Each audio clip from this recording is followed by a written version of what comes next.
Por mucho tiempo estas expresiones magisteriales, sindicales, se han alimentado de recursos públicos, han cultivado un conjunto de privilegios a partir del esfuerzo de los mexicanos, han cultivado privilegios a partir de los recursos públicos.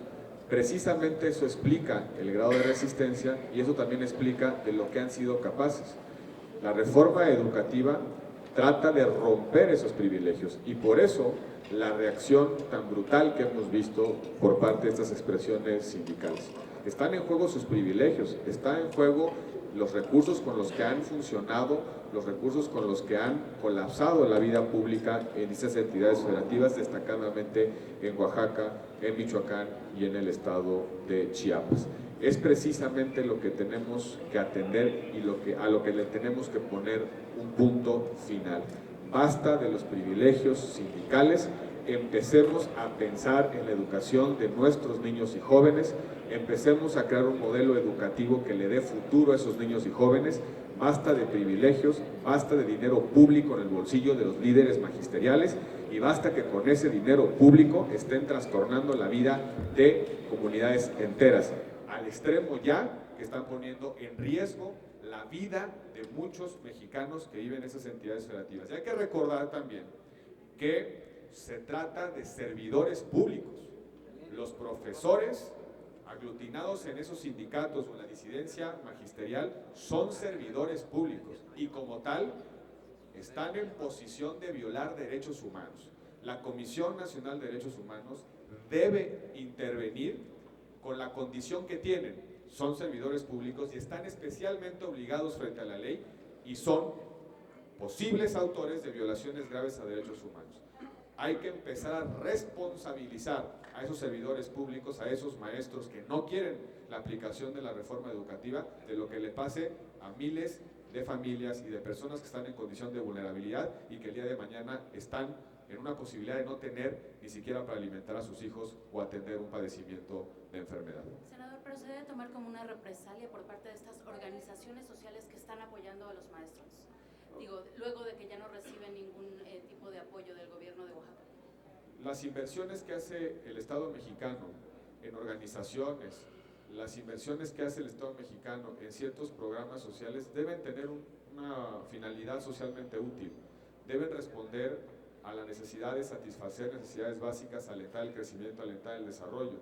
Si ese dinero público que está invirtiendo en esas organizaciones no tiene ese fin, se deben tomar medidas y se tienen que tomar medidas de manera inmediata. No podemos los mexicanos pagar por nuestros propios perjuicios. No podemos nosotros pagar para que se lastime a la sociedad. No podemos nosotros utilizar recursos públicos para que esos recursos públicos se utilicen en detrimento y en perjuicio de la sociedad mexicana. Y ahí están los casos de estos estados. Ahí está el caso de Chihuahua, de Chiapas y Oaxaca, en el cual hay claridad en cuanto a la responsabilidad que tiene la dirigencia magisterial, la disidencia magisterial en lo que está aconteciendo en esas entidades federativas. Canal Judicial. Senador, buenos días. Buenos días. Para ver si nos puede repetir, por favor, la ruta crítica de la iniciativa del veto presidencial 3 de 3 y en particular, senador, ¿cómo hará el Poder del Estado, el Legislativo, para recomponer esta percepción ciudadana de que primero dicen una cosa, mañana dicen otra? Y bueno, a raíz de este estudio que salió ayer por la tarde, en el sentido del enorme aparato burocrático que representa los congresos estatales y bueno, el federal. La ruta es que en las próximas horas la Comisión Permanente deberá convocar al Congreso de la Unión. ¿Con qué objetivo? Atender las observaciones que ha enviado el Presidente de la República. Esas observaciones se tienen que remitir a la Cámara que fue la de origen, el Senado de la República, a las comisiones que dictaminaron originalmente los dictámenes, las comisiones encabezadas por la de Anticorrupción y Participación Ciudadana. Esas comisiones tendrán que emitir un dictamen que tiene tres posibilidades.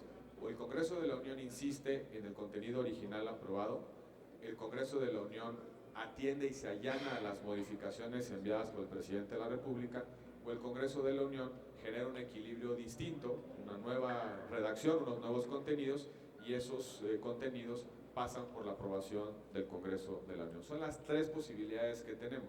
En una de ellas se requiere mayoría calificada de 2/3, en cual en el supuesto en el cual el Congreso de la Unión pretendiere insistir en la versión original aprobada por el Congreso de la Unión. En los otros dos escenarios se requiere simplemente mayoría relativa, el 50% más uno de los senadores y diputados presentes en la respectiva sesión. Yo, pasando a la siguiente pregunta, yo difiero en que los parlamentos, los congresos, son cargas burocráticas.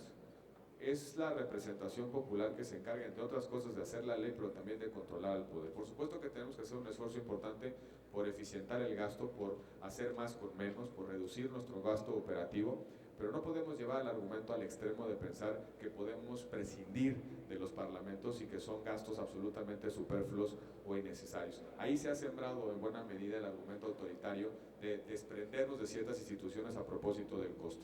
La democracia requiere instituciones y una pieza fundamental de ese diseño institucional democrático son los parlamentos. ¿Qué tenemos que hacer hacia adelante? Cuidar de mejor manera los recursos públicos, hacer un uso más eficiente de los mismos y sobre todo, insisto, hacer más con menos. El Universal. Senador, ¿cómo está? Buen día. Preguntarle, usted